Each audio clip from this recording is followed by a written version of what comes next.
Remember the law of my servant Moses, the decrees and laws I gave him at Horeb for all Israel. See, I will send the prophet Elijah to you before that great and dreadful day of the Lord comes.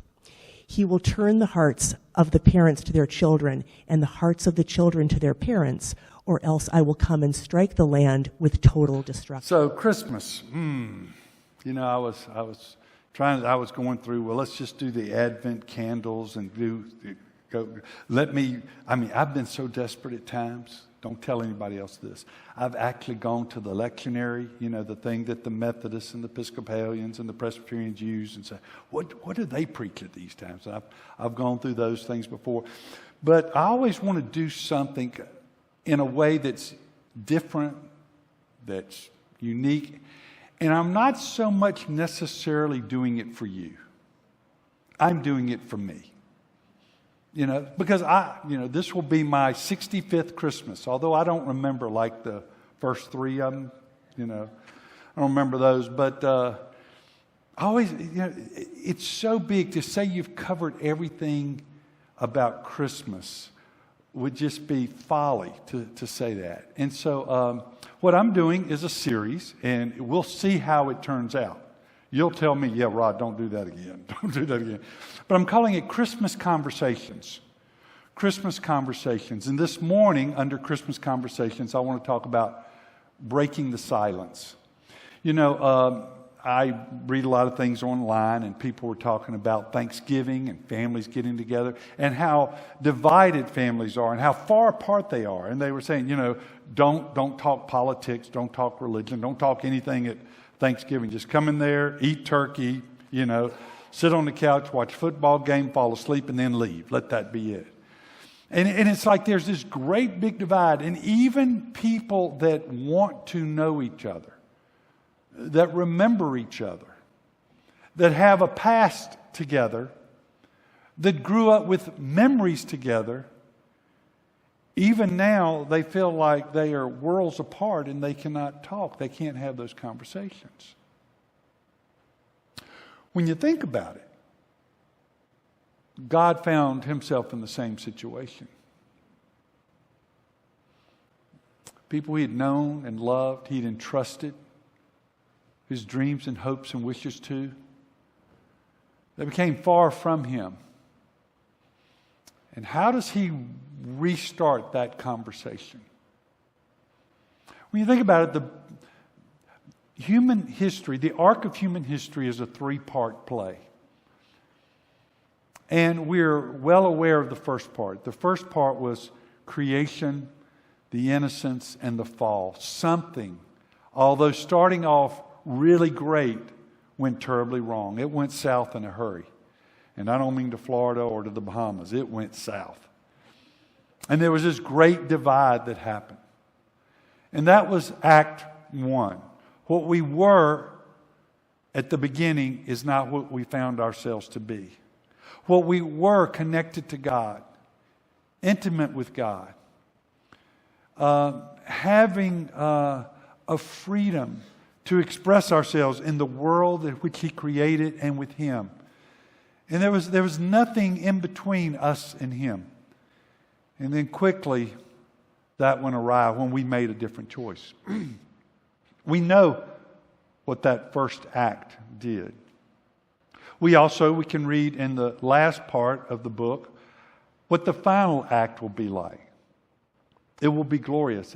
It will make the first act and what we had and lost seem like peanuts compared to what we will have. We will have him reigning. We will have a king and a kingdom. We will have where we can leave our doors unlocked, where our bicycles don't need to be chained up. We will have him as a righteous judge ruling. We will have life and life everlasting in the New Jerusalem. And that's the third act. But when you look at these two acts, you go, okay, how do you get from here to here? And that's what the Bible's all about. Chapters 3, the end of chapter 3, back chapter 3, verse 15, all the way to Revelation chapter 21 is all about all the things that have to happen to get us from Act 1 to Act 3. We are living in Act 2 right now. And all of the ways and all the things that God had to do to make it to where we will be primed and prepped and ready for when He comes back and He sets up His kingdom. And so things are going well. You know, at Acts 3:15, not Acts 3:15, at Genesis 3:15, He puts down that I'm going to do something. I am going to act. I'm going to act in such a way to make it to where we can be together again. And so we read the Old Testament. And He ends up calling out a man named Abram. And He says, even though he had not had any children, he moved from his land where he was at home and he moved to a land he didn't know. He just went until God says, this is it. And he was married to a woman, and in their old age, He says, you are going to have children, and your children are going to number if you can even count the sand on the seashore or the stars in the heaven, that's how many kids you're going to have. And Abram believed God, and God says, that's all I want you to do. All I want you to do is trust me. All I want you to do is believe me. And so they hit kind of a rough point. They tried it their way, and that was a disaster. And then finally, Sarah conceived, and she gave birth to a son. And things are going swimmingly. Abram is having the type of life he never dreamt that he could have. He never imagined. He had a son. He actually had two. He actually had several. But the one son was the son of promise through Sarah. And then God told him the unthinkable. Take and sacrifice him. And Abram said, how do you respond to that? How do you react to that? But Abram had believed God once. He was going to believe Him again. And he took him, and Isaac said, hey, Father, here's the wood. Where's the sacrifice? And Abram said, you're it. And as Abram was getting ready to take the life of his only son, the angel stopped him, and God provided a replacement. That would be a picture. That picture rings forth even to today. And God would reveal what He was going to do with this family. They would end up Isaac would have a kid named Jacob, and we studied about Jacob back in May and June. May and June and July some. And Isaac would have Jacob and Esau. And that's important because Esau is going to come into this morning's message when I get to the message. And so they would end up having, Jacob would have 12 sons, and they would end up going into Egypt. In Egypt, while the promise of food and substance was there, they would move from a land of drought to a land of plenty for a while. God had preserved them in that, and then they found themselves 400 years later, captives, not in bondage and slavery. And then God would deliver them, and He would use a man named Moses to do that. And they would end up wandering in the wilderness for 40 years, and then they would end up taking back the land of promise that God had promised to Abraham. And so they would live in that land, and they were unique because they believed that there was one God. They didn't believe in a whole plethora of gods. They believed there was one God. He was knowable. He was personal. He was the creator of the world. And so the story goes on. Eventually they get a king they like. He looks good. He's tall. He's handsome. He can do everything. But he wasn't it. He was based on their priorities. Then they had another king, King David. And so they had a kingdom, and things were going swimmingly. And the nations would look, and they'd scratch their heads and say, wow, these people are unique. And God had uniquely placed these people in this land right in the center of all the actions. When you're looking at a map, you have Europe over here. You have Africa down here.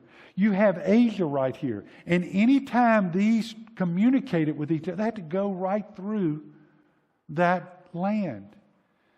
And they would hear about this God. And while they got comfortable in their kingdom, even though they were small, they knew they worshiped a God who loved them and who had given them a story of deliverance.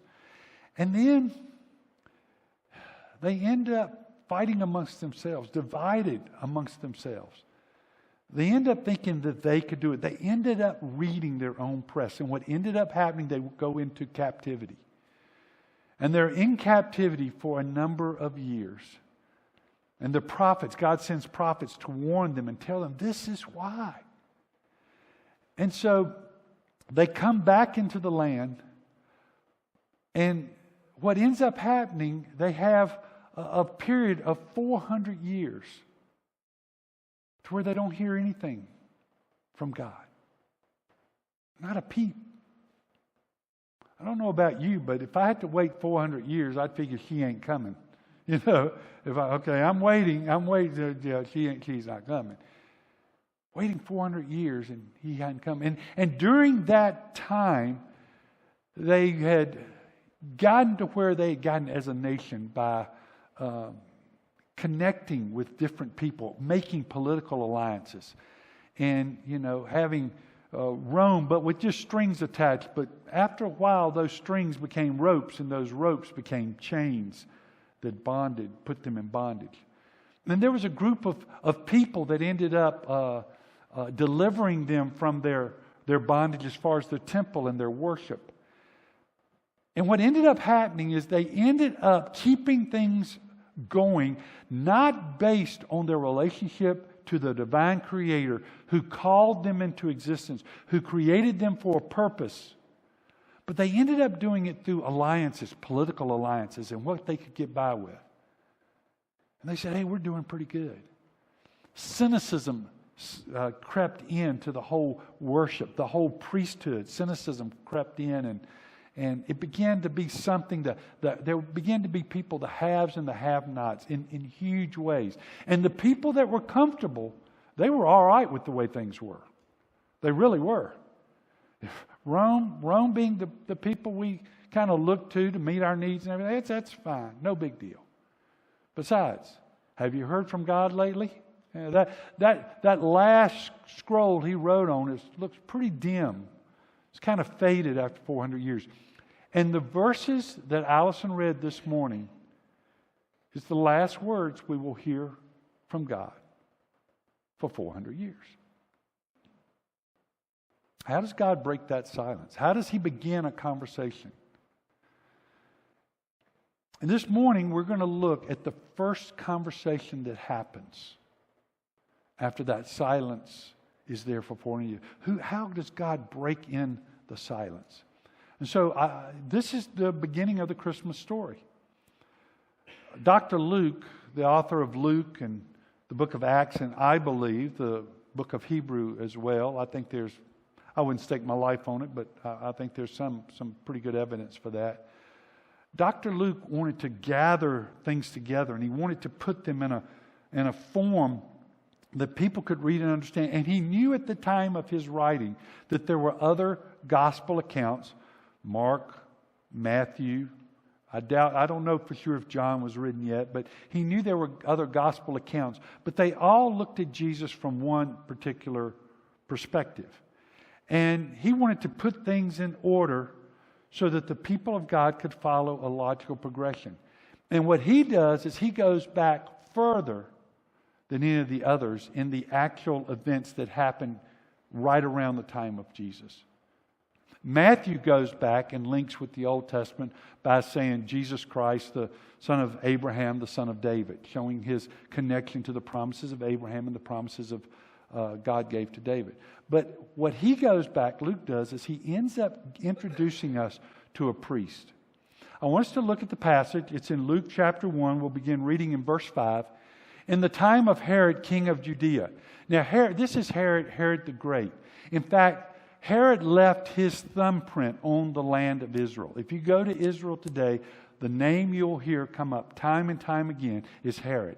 You can go to on the Temple Mount, that picture you see, it was Herod over 2,000 years ago, who enlarged that temple mound and made sure that temple was just something to behold. You can go to Caesarea Philippi, up where there was a bombing there not too long ago. That's where Netanyahu lives. That's the only place there's a golf course in all of Israel. It's beautiful. But he created a port for the nation that was just something to behold. You can go to the Herodium, which is right outside of Bethlehem. It's approximately 9 miles from Jerusalem. In fact, as I'm standing on top of the Herodium, there's this big mound. It was a castle that was for Herod. Herod would be entombed there when he died.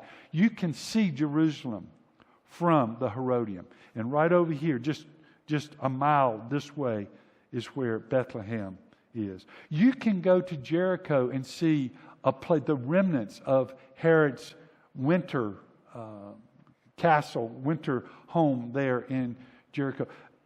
Herod was about putting his thumbprint over everything. And he had made political alliances with Rome. And the reason Herod was king over Judea is not because he was Jewish. He had married a Jew. But in fact, if he traced his line back, his line would go back to Esau. Jacob and Esau. Esau is where his line went back. And he so badly wanted to be the king of the Jews. He would do anything to become the king of the Jews. In fact, he lived a life he was always threatened by this. Rome had put him in the position he held, and he held on to it tightly. He even would kill his sons and his wife, anybody he thought that would take that possession away from him. In fact, and I forgot who it was now, but one of the early writers, one of the kings in another country, says it would be better to be Herod's pig than to be his son. Because at least being his pig, because he obeyed dietary rules. He was acting the Jewish part. At least you wouldn't get killed if you were his pig. But he ruled that time. And it was during this time, and God has kept silent for this long, that the events happened. There was a priest named Zechariah. Just a random priest. At this time, there's somewhere between, the estimates are 18,000 to 20,000 priests. In two of my sources, those were the two numbers.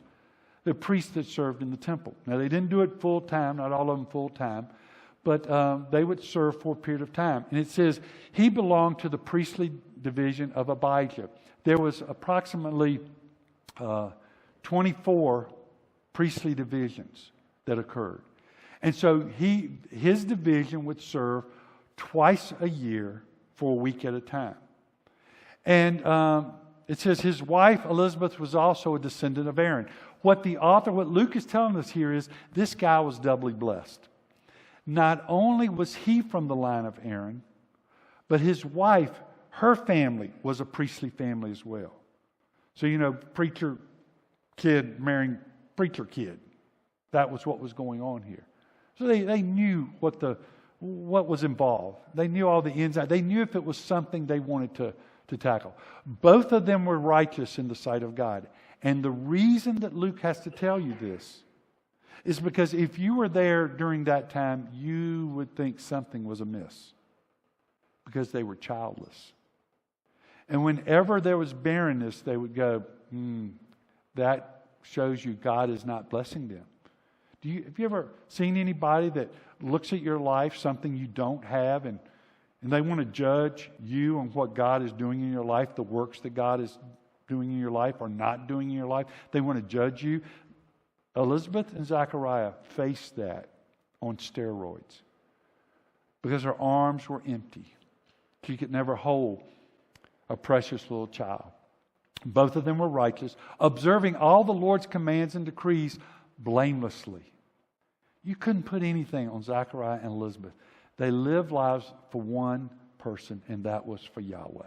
In fact, Zechariah means Yahweh has remembered. And even though he knew God had remembered, the fact of the matter is they were still childless. But verse 7 tells us they were childless because Elizabeth was not able to conceive, and they were both very old. This story repeats itself over and over again. Abraham and Sarah, We go back to Hannah in 1 Samuel. Time and time again, Rebecca. All of these, this is the same thing that happens. God has to step in, and He does it supernaturally, but not with a lot of fanfare, except there's going to be some fanfare here that happens. Once, when Zechariah's division was on duty, and he was serving as priest before God, he was chosen by lot, according to the custom of the priesthood, to go into the temple of the Lord and burn incense. So even you've got 18,000 priests, you would only serve twice, 2 weeks out of the entire year. But even in that division, they would cast lots to see who's going to go in. Not to the Holy of Holies, but inside the temple. There'd be 3 priests, 2 on the outside, and 1 would be selected to go in. And the lot fell to Zechariah to go in. So when he goes in, they take these coals and they're going to take them in and right up to the altar of incense. And if you were looking at it, he comes, if you are in the Holy of Holies and he's coming from the outside, he comes right to the last element before the veil. And what's on the other side of that veil is the Ark of the Covenant. And he's going to end up putting coals in that altar and incense in there for there to be aroma to go up to God. They've been doing this for 400 years or so. And even though their prayers had gone up, nothing has come back down. There's been no response. The communication has been one way, and there's been silence. And the thing about this, the reason he has to tell us about these things about Zechariah and Elizabeth is because that wasn't the standard priesthood. The priesthood had become calloused. It had become going through the motions. It had become business as usual. It had become a good gig. If you were lucky enough to be born from Aaron's lineage. And so people became hard and hardened. But not Zechariah. He had every reason to be. No child, getting old. But now he does this thing. And you probably only had one time in your life that you would be able to do this. So this is the one and only time in his life that he'd be able to walk in to go where very, very, very few had ever gone before. Because even though the temple was there, God's Shekinah cloud had left. His presence had left. And you wondered, why are we still doing this? If God's not giving us evidence that He's even here, why are we still doing it? And I'm reminded of the verse that Allison read in Malachi, because he points back to the thing God says, I haven't changed. What Moses told you, I haven't changed from that. We've moved, but God hasn't moved. And so he's going to go in, he's going to burn incense. And when the time for the burning of the incense came, all the assembled worshipers were praying outside. Now here's what happens. They would do this twice a day. They would do it in the morning. They would do it towards the evening. They would do this. And people would come and stand outside, not just right outside the enclosure where they're at, but they would stand outside. They were waiting for the priest to offer this incense to God and then come back out and bless the people. And they would bless the people in this way. Number 6 would say to them, the Lord bless you and keep you. The Lord make His face shine on you and be gracious to you. The Lord turn His face toward you and give you peace. They're waiting for that blessing. They're hungry for that blessing. But Zechariah goes in and he doesn't come out. And the time passes. And the time passes. And they're praying outside. Then an angel of the Lord appeared to him, standing at the right side of the altar of incense. So he's coming up. Here's the altar of incense. Here's the dividing, the veil that divides the outer before the Holy of Holies, where the Ark of the Covenant is. And standing right there is an angel. And it freaks him out. And it would freak me out. And it would freak you out. And the reason why, there ain't supposed to be nobody else in here. It's just God and us. God and me, and that's it. I know none of my friends are going to come in here and pull a stunt like that. When Zechariah saw him, he was startled and was gripped with fear, as he should have been. He was gripped with fear. But the angel said to him, "Do not be afraid, Zechariah. Your prayer has been heard." Do not be afraid, Zechariah. The silence is broken. 400 years has now closed. God is going to do something. But the angel said to him, "Do not be afraid, Zechariah. Your prayer has been heard. Your wife Elizabeth will bear a son, and you are to call him John." Wow, wait a minute. I've just been scared to death. You're in here. There's nobody else in here. What? Now I'm going to have a kid. Not only am I going to have a kid, it's going to be a boy. Not only am I going to have a kid that's a boy, his name's going to be John. Whoa, whoa, whoa, whoa, whoa, whoa, whoa. And he will be a joy and a delight to you. And many will rejoice because of his birth. He's giving him this download of who this kid is going to be. And he says, "For he will be great in the sight of the Lord. He is never to take wine or other fermented drink, and he will be filled with the Holy Spirit even before he is born." From the womb, he's going to be filled with the Holy Spirit. Now remember the last words. The last words is, "I'm going to send someone." At some point, I'm going to send someone. The last words of the Old Testament. And now he gets hit with this. Wait, I'm going to have a son. Wait, he's not going to be, he's going to have a vow. He's going to be separated for God's use. God's going to have a purpose for him, even from birth. He will bring back many of the people of Israel to the Lord their God. And he will go on before the Lord in the spirit and power of Elijah. That's it. Boom. All of a sudden, 400 years. God has decided we've stayed in a state separated from him long enough. The people need to hear from him. To turn the hearts of the parents to their children and the disobedient to the wisdom of the righteous. To make ready a people prepared for the Lord. Wow, Malachi. Can you imagine standing there reading Malachi and saying, "Is that it? There's got to be more." We sometimes, we record movies because I think it's against my religion to watch commercials wherever possible, and I'll fast forward. And we'll watch a show, and inevitably, it will cut off right before the end. And I'm going, no, there's got to be more. And people are reading the Old Testament, they get to Malachi, and they go, no, there's got to be more. And instead of waiting, they have to, I have to wait maybe a couple of weeks or so till it's rebroadcast, and I can say, okay, I need to record this and this.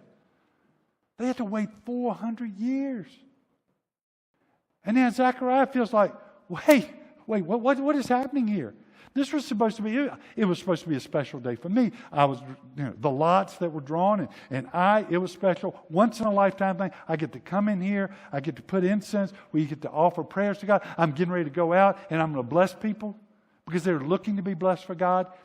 And even though most priests think they're just kind of going through the motion because it's a good gig, probably because of so many priests, there is thought that you had to have another job just to kind of, to live. So they would come in, they would do this thing, and but there wasn't, nothing like this. We're making history here. This is 400 years. Zechariah asked the angel, "How can I be sure of this?"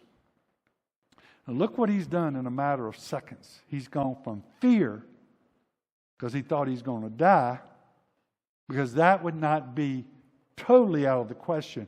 You going in there, you wanted your heart right. You wanted to be clean. You wanted to be clean of purpose, of intention. And so he was fearful, I'm going to die, to now, I ain't so sure about this. He goes from fear to doubt in a matter of moments. How can I know? I'm an old man. My wife is well along in years. I don't know if you know of Elizabeth. She doesn't fit into that size. I don't know what size girls I'm supposed to say, but I'm going to get in trouble, whatever. I'm going to say 10. I hope that's right. Anyway, anymore, He doesn't walk around nearly as fast, and neither do I. You're talking about a kid?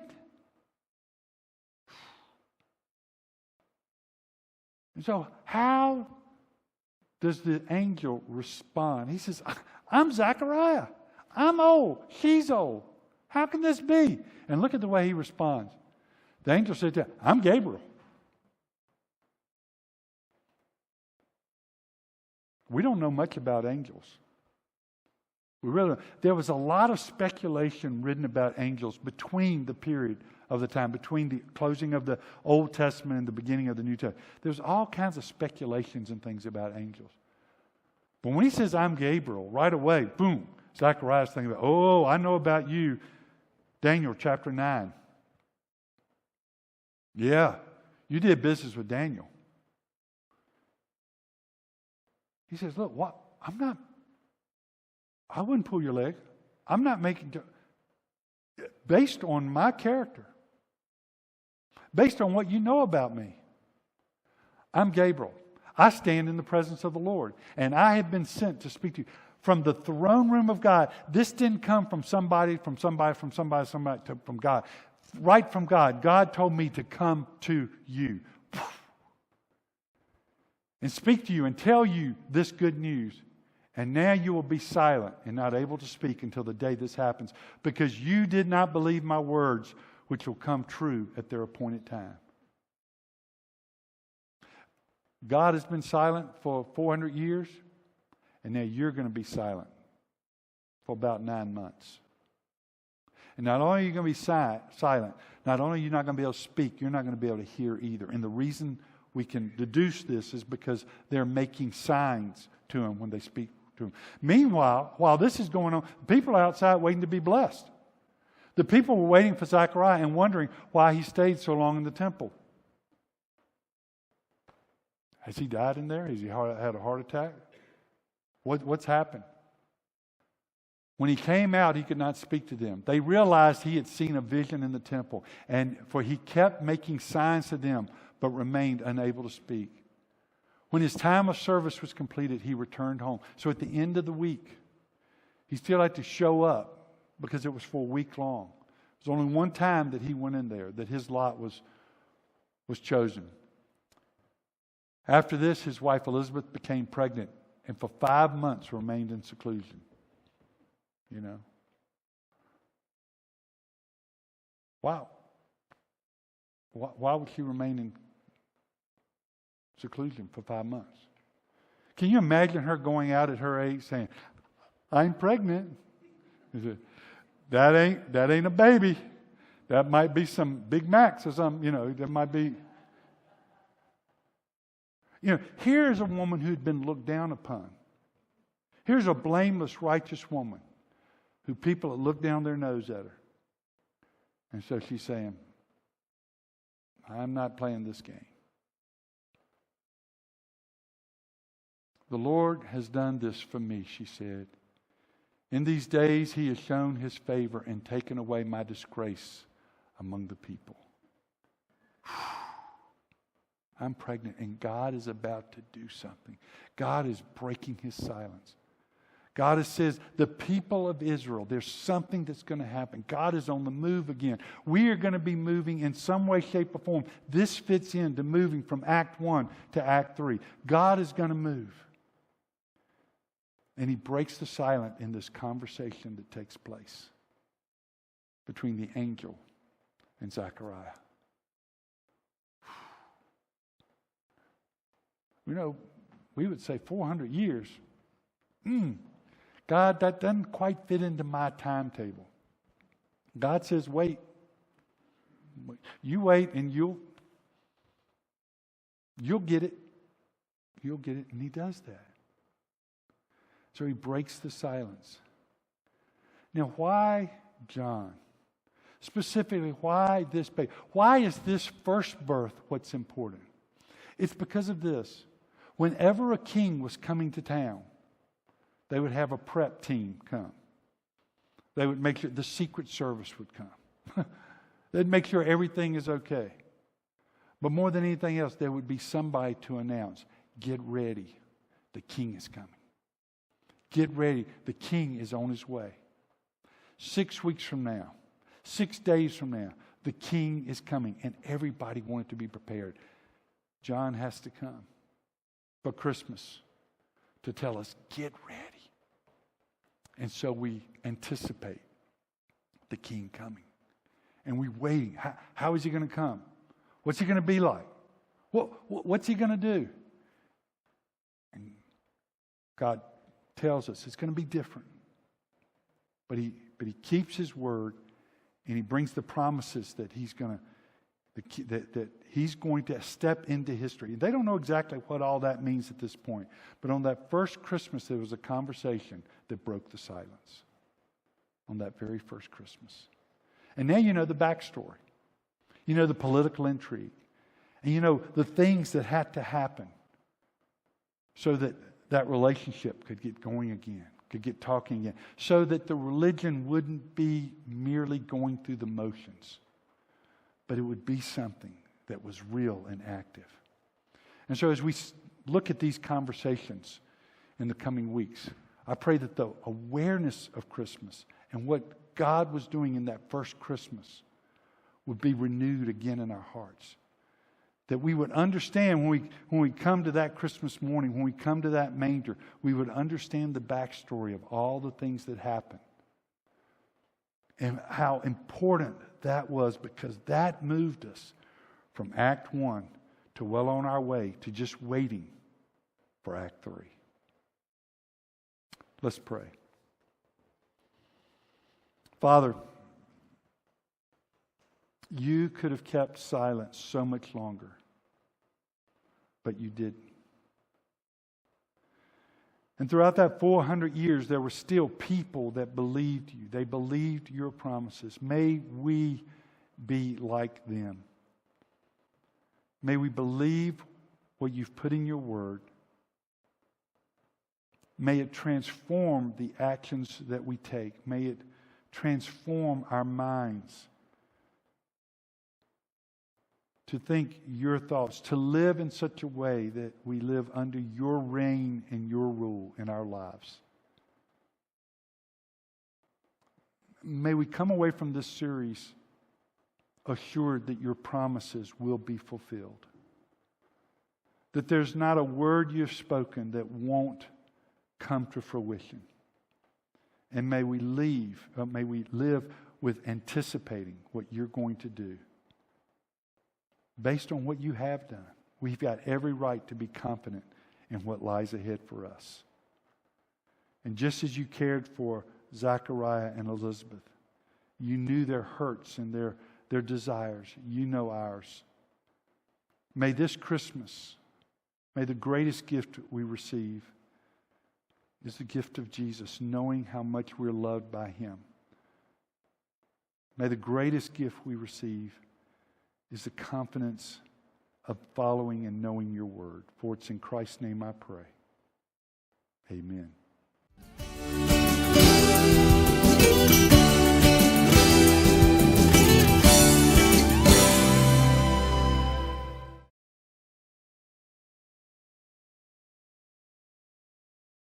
Hi friends, I'm Olivia. I'm Rod. And you're listening to Just One More Thing from Sunrise Church.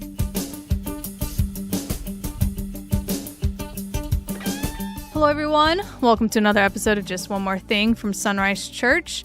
In today's episode, we are covering the first of our Christmas series sermons called Christmas Conversations. This sermon from December 1st is called Breaking the Silence. And when you talk about breaking the silence, you're talking about the 400 years of silence between Malachi, the last book of the Old Testament, and the New Testament. Exactly.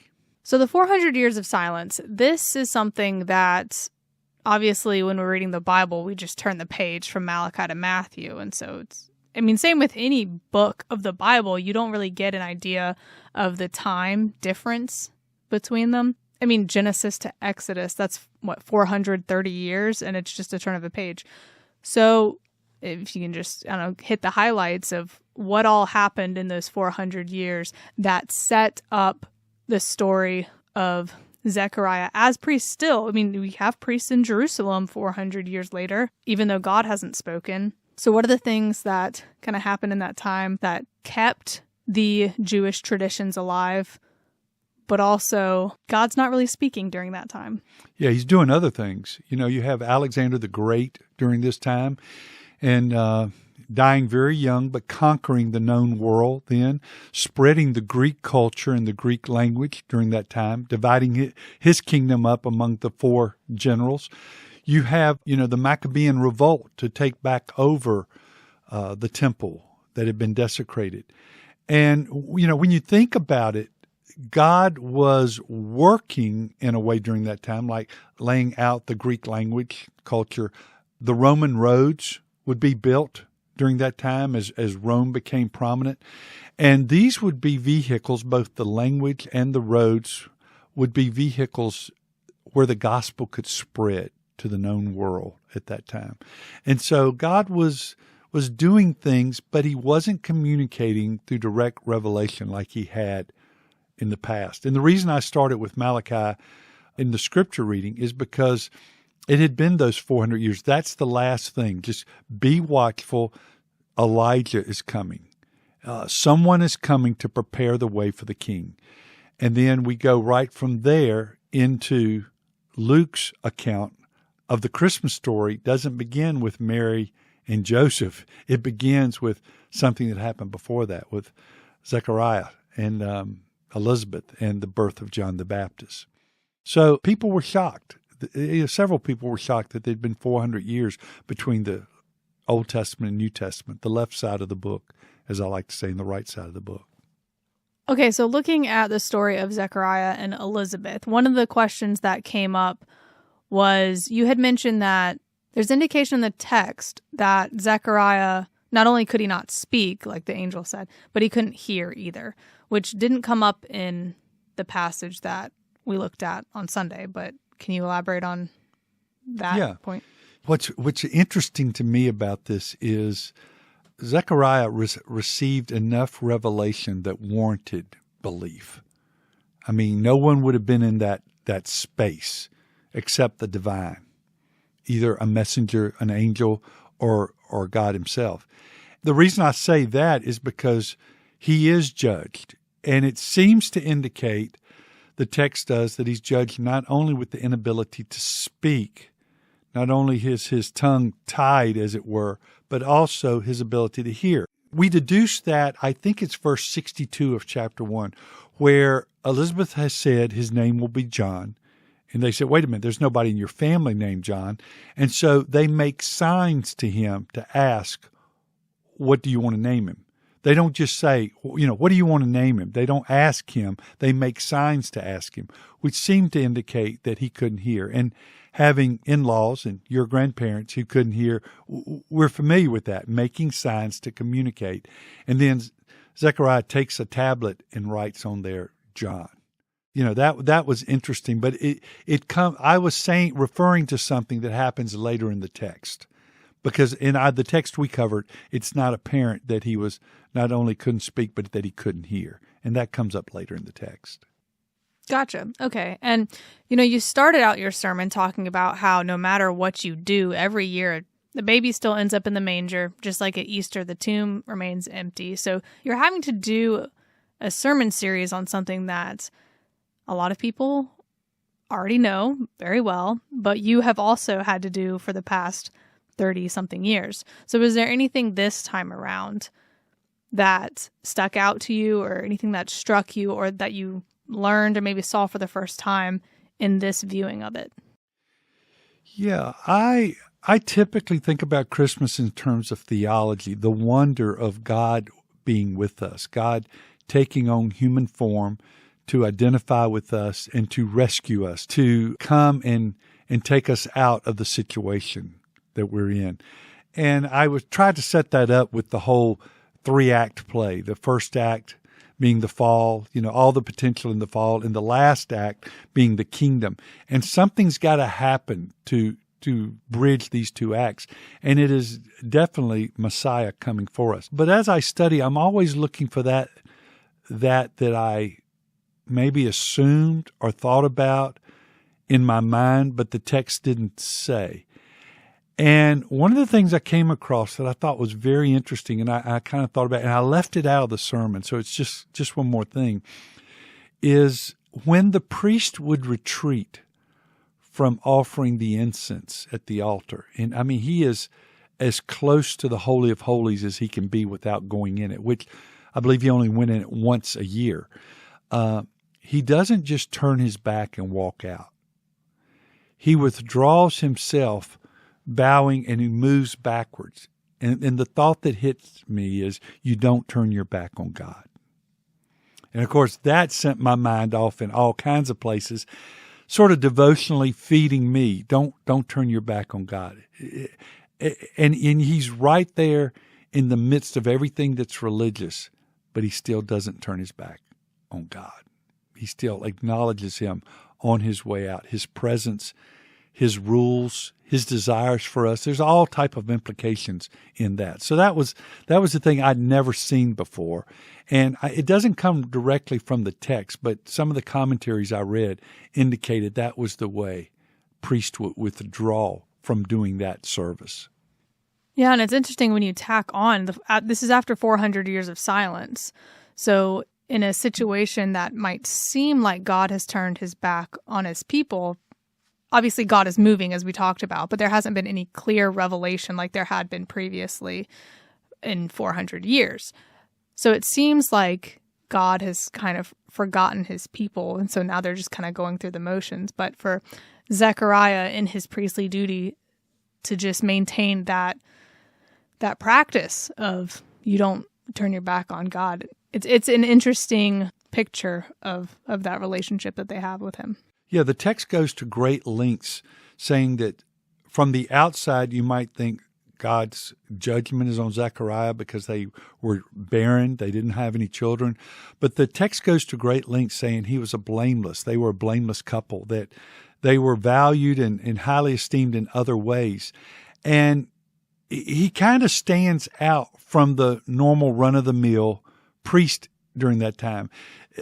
All of the things I read seem to indicate that, the priesthood had become very cynical towards the religious practices. And so Zechariah still held out faith. No matter what other people around him were going to do, they still held out faith that we're going to honor and worship the God who delivered us from Egypt, who has a plan to deliver the whole world through us. Well, one question that I do have, which you might not be able to answer because it sounded like you came up with this title at the very last second. Where else are we going to go in this series of Christmas conversations? Well, if you start putting the motif of conversations on, when you think of a conversation, there needs to be at least two people involved in the conversation, not just the content of what's said, but the parties that come to that conversation. And so that's kind of what got me thinking. So you have Mary and Elizabeth together. You have the conversation with the shepherds interacting with the Holy Family, as it were. There's conversations even after when he's taken to the temple. You have the conversation with Herod the Great and the wise men. So if you see and start looking at it from that angle, I think there's several possibilities that are going to pop up during this series. Not only the divine with humans, but humans amongst each other asking, what is this about? What should we do? How should we respond to this information that we have? And they're asking the question. They're starting a conversation. So that's kind of the bag I'm going around searching for things in the text with, and that just gives me a new awakening to read the text in that light. Yeah, it'll be cool to see where we go from here and what stories we look at with that. So thank you for sitting down and talking with us about our first Christmas sermon. And thank you all for listening to another episode of Just One More Thing from Sunrise Church.